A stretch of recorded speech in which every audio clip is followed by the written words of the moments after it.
Hey, I just started up channel memberships. If you would like to get exclusive emotes, DM Armada emotes, just go down into the join member section right down there next to the subscribe button. Hit the subscribe button while you're there and join as a member for 99 cents. You can emote all over the place. You can emote down there, over here, up there, down here. You can emote all over the place with hilarious little emotes. So if you want to do that, feel free to join. And as always, thanks for watching. What's up again, everybody? Well, early this morning or late last night, depending on where you are in the world, Mansant, none other than Mansant, spoiled a brand new Levia card. And yes, it looks exactly like this. This is exactly the card he spoiled. I just have to point out, look how perfectly like the legs on Levia line up with like his body. I did not actually do that at all. I did not mean to do that. I just noticed it. It looks like really good. So it actually kind of looks like there's Mansant walking around with Levia legs. No, this was a joke from a few videos ago, and that's not the card he spoiled. The card he spoiled was, well, two cards technically, far better. And these cards are both really cool and also perfectly encapsulate how LSS can use the storylines that they've instilled within this game that they've created to also mend the sort of underpowered characters or underpowered heroes within the game and bring them to perhaps a more level playing field, or even better than that, a further on playing field, just by, you know, like these lore style cards or this storyline transformation of characters. This is what I've been talking about in the past couple of videos, of the idea of taking a Bravo showstopper and making them into a Bravo star of the show and giving them new effects. But I think they've even done a better job than what I've been hoping for or been describing with cards like this, which act in a completely different manner. So let's break this down, talk about how this character functions, or I should say how this inventory slot functions, because that's where this card will live, and how you go about using it, and why I think this could be the future of some underpowered heroes in Flesh and Blood if their storylines, I guess, ask for it. So first of all, if you don't know the story of Levia, I'll just short and sweet. It helps to understand what's going on here on the cards if you know her story. As a kid, she was a servant with her parents to Lady Barthamon, a highborn noble living in this large estate. And both of her parents, unfortunately, got eaten. They both got eaten by Lady Barthamon because she was communing with Blasmafet, the soul not harvester. Is it harvester? Blasmafet, the soul I don't know. Leave a comment down below with which Blasmafet it was. It's Blasmafet the soul something. I don't know. Anyway, she was hanging out with Blasmafet, the all-consuming demon, and before her mom got consumed and taken away and never seen from again, her mother leaned in and told Levia, run, leave this place. There's horrible things happening. Save yourself. And unfortunately, she was never seen after that that evening.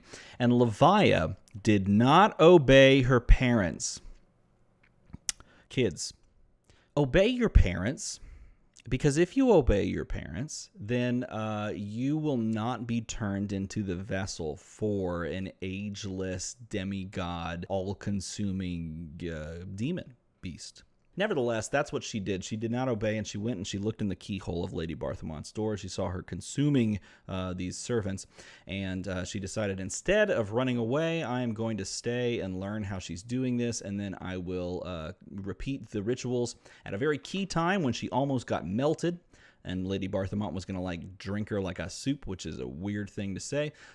She decided to complete the ritual, become the true vessel for Blasmafet, and become Levia, Shadowborn Abomination, which you can see right here, of course, hanging out back there. By the way, did you know that this art, she smirks? Did you see that? She smirks. I noticed that for the first time today when I put this in, for the first time in a long time. Nevertheless, that's her storyline. She becomes Levia, Shadowborn Abomination. And as you can see, she now can become several other things. So let's talk about both of these cards, and I'll tell you why they functionally just like buff up Levia in a lot of ways. So first of all, Blasmafet Levia Consumed is one side of the same legendary card. This is a card that will live in your inventory or your sideboard until one of these effects is triggered either by you or, well, I guess technically only by you because you can May on both of these. So This is a legendary specialization that only Levia can play, and it's a 4 intellect, 13 health shadow demi-hero demon, which is very cool. It's not a brute, but who cares? I guess brute players, you don't have to worry too much because your deck still functions.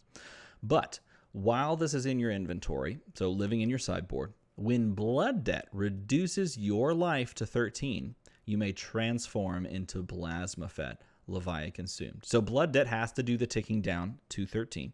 And then if you miss that, I believe like if your opponent like pushes you past the 13 threshold, you can't trigger this effect. I could be wrong about that, but I believe by the reading of the card, it does seem that way. Now, once each turn, that means on your turn or your opponent's turn, you can play a card with Blood Debt from your banished zone. I'll tell you why that's good here in a moment. Whenever a card is put into your banished zone, turn it face down. If a card is face down in your banished zone, its effects are not triggering, and you cannot access it. It's kind of like the normal Brute Intimidate. You can't touch those cards. If it's face down in your banished zone, you are also not triggering Blood Debt on that card, which is really good for you if you are Levia. And plus, this also triggers if you would lose life from Blood Debt, instead banish the top card of your deck. So it does go into your banished zone face up. Now, why is this really good for Levia? Well, a couple of things. One, you can play cards with Blood Debt from your banished zone on your opponent's turn, and the ones that you really only can play are things like what was it, Guardian of the Shadow Realm. Now that card was pointed out by a man Sant in his video, which is a really good video. You should go watch it.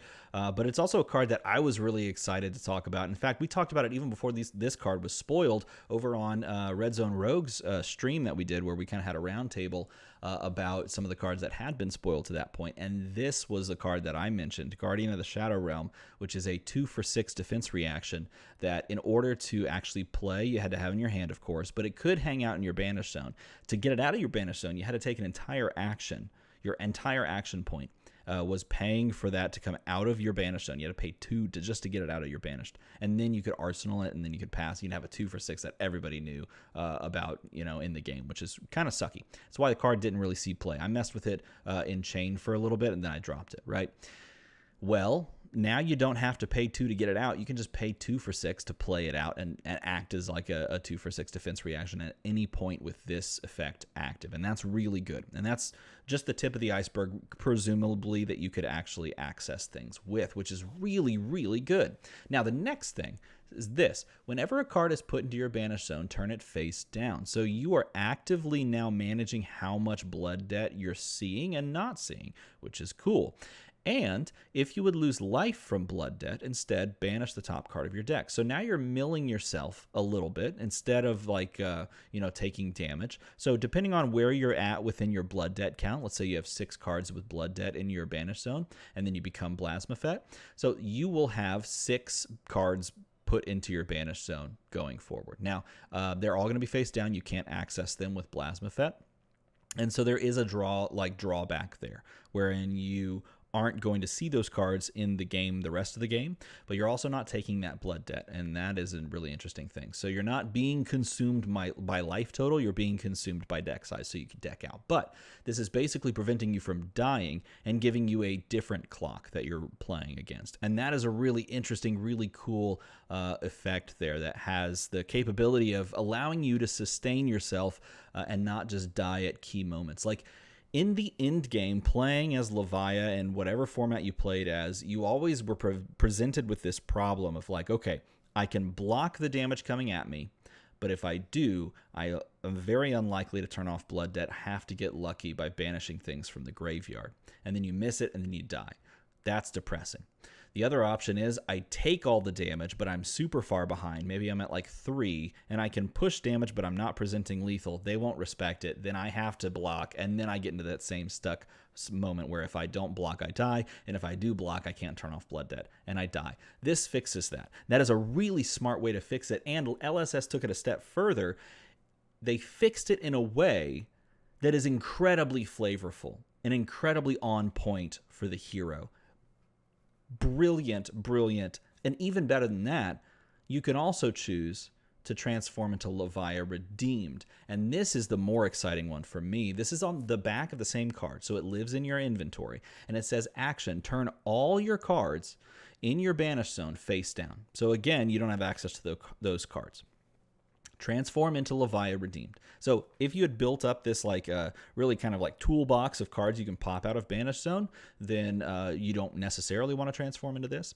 Like Howl from Beyond, for example, if that's in there, you may not want to lose that card. But if you go down to like 9 health, you can trigger this. You don't ever have to worry about Blood Debt again because of the flip down mechanic, and because the bottom of the card says cards you own lose Blood Debt. And then all of a sudden, you're never taking Blood Debt damage ever again, and you're playing with the cards you have access to. Also, it says this: you transform into Levia Redeemed, pull this out of inventory, slam it down. Activate this only while this is in your inventory, and you have 13 or more cards with Blood Debt in your Banished Zone.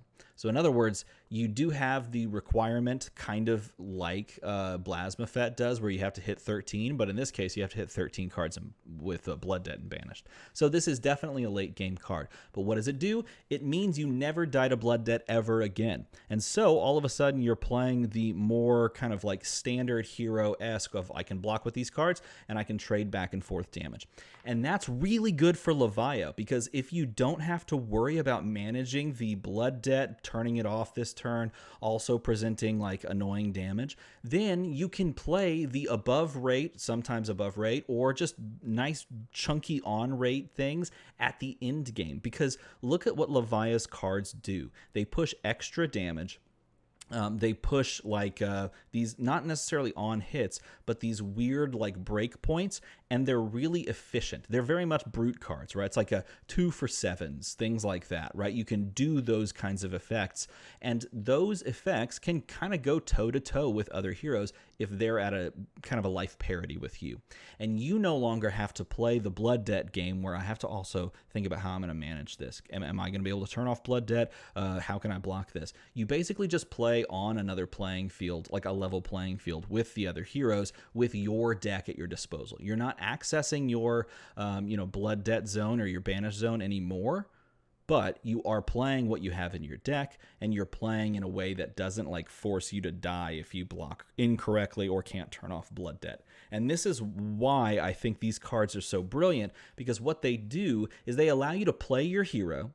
It doesn't change your hero fundamentally or completely and change your total play style, but it takes the problem that was presented to, like Levia players at the end of the game, where really they started to fall off, and you run into issues where it's like, cool, I just need to make sure as the opponent that I keep them from turning off Blood Debt, and I'm just going to win the game, and easy game, right? Easy hero to play against. This card says no to that. It gives the Levia players the ability to play into their hero that they love, and to play the play style that they want to play, without having to basically just always lose in the end game if they don't have this all perfectly lined up, and execute at so much of a higher level than certain other heroes, right? And they do it in a way that fits so perfectly with the hero itself, the hero's lore. Levia players are, if they're not over the moon about these two cards, are you a Levia player? Like, and I don't consider myself a Levia player, but I'm so excited for everyone that is, because this is the perfect way to treat your hero. The perfect way for LSS to go, here's something for you, the player that loves Levia. This is something that is perfectly suited for your hero, and it's something that your hero is experiencing, and you get to kind of experience this story progression in the card form, in like on your own. And I'm so pumped for those players that are gonna like really dig into this, and I think it's gonna do great things for Levia. It just allows them to play on a different axis, and I'm really excited. And I think this should be the way that LSS kind of attacks underpowered heroes going forward. It doesn't have to be that, all heroes transform, but the idea of creating a card or cards that synergize both with the hero's downsides and also address a lore or a story point, so that the people that are married to those heroes feel the excitement of this like story change for their character. Because that, to me, is where this game will excel the most going forward, is marrying storyline with really, really high level gameplay, because they've already got the gameplay. Now just marry the storyline with it in every way, shape, or form facet you can. If you enjoyed this video, if you like Blasmafet and you like Levia, make a number go slightly higher, because in, what is that? Oh, it's over here. In like, I don't know, what's the number? 80, 70? We're almost there? I don't know. 80 people, 83? That's it. I did math, quick math. If 83 people hit that button, we celebrate, I give away stuff, and we all have a nice time together. As always, thanks for watching.